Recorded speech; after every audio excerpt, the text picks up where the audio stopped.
Trade seems to be coming more to the forefront right now. We have meetings on NAFTA, Greg, later on this month. Yep. A lot of rumblings, I'm hearing at least, you would hear more than I, that Congress is getting pretty nervous that they might actually pull out of NAFTA. Is that what you're hearing? Yeah, believe it or not, I think the most heavily lobbied issue in town right now is NAFTA. And you got the Chamber of Commerce and farm groups saying we can't pull out, but you've got Trump and his core supporters saying, yes, you said you were going to pull out. That's going to be an enormous issue. But he's flexible. I just point out that he dropped the offshore oil drilling in Florida. Bam, he dropped it yesterday. So I think Trump is willing to be flexible if it serves his political purposes. At the same time, is he caught, really, Josh, between, on the one hand, perhaps his base saying we really need to restrict trade, on the other hand, the business community, because he said he's going to be pro-growth, pro-business. A lot of the business community, including the Chamber of Commerce, is getting, I think, pretty nervous about this. Well, exactly. And Trump's greatest achievement, which he's talked about a lot lately, is just the state of the stock market. Well, if you launch a trade war with China, presumably that's going to fall away. I think Trump's great difficulty and advantage is that he really doesn't have a fixed set of principles that he's trying to adhere to.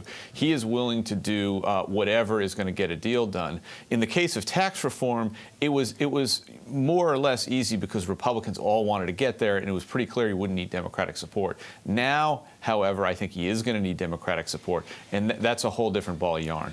And he literally said yesterday, I will sign anything that lands on my desk. So it doesn't show really an excessive level of principles in this. They're talking about that ham sandwich at one point. They call it tax reform. He'll sign a ham sandwich. But there's a fascinating, I thought, editorial in the Wall Street Journal yesterday about Trump going to talk to the farmers and the president really appealing to them. But it pointed out the extent to which the agricultural community in this country really depends on Canada and Mexico. It said as much as a third of all exports in agriculture go to those two countries. The farmers, for example, would be very, very concerned about pulling out of NAFTA. They'd be extremely upset. And I have a lot of friends in Toronto who tell me they would be upset in Canada if this thing suddenly were to die. It would hurt their economy quite a bit. I mean, logically, we should keep NAFTA, maybe fix it a little bit. But emotionally, he still has an attachment to people in Youngstown, Ohio, and Bethlehem, Pennsylvania. He feels they want it to die. I think it would be a great mistake.